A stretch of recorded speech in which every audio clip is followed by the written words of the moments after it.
This is the VisionAnchor S, and we're going to actually deploy it so you can see how it works and see the technology in action. So we're here, we're ready to anchor, we're in the right location.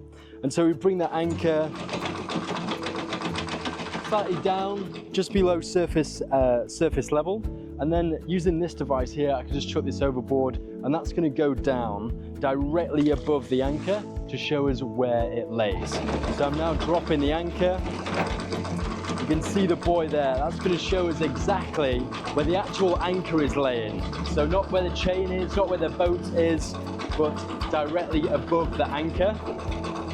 And within that, there's technology that communicates to an application that says, this is where your anchor is, and it gives you a certain radius.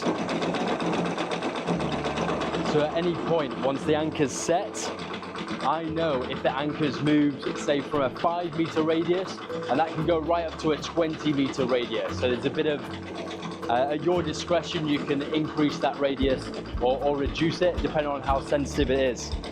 But you can see now, it's really clear where the anchor's laying. And then we know exactly where our chain route is going. Letting plenty out.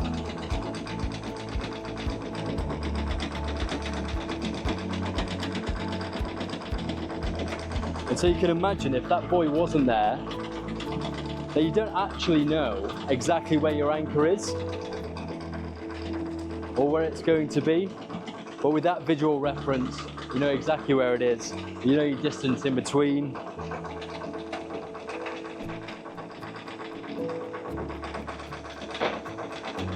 And now I can go back to my phone and I can set the radius to exactly what I want to be. So say I set it to 5 meters, I will then know if the anchor actually moves to a 5-meter point of reference, it will give me an alarm and I'll be notified.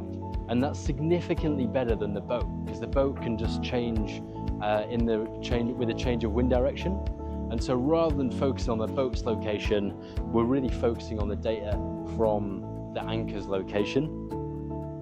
And it also means for other boats going around, they'll know that this is our anchor. They're not going to cross anchors and things like that without knowing about it.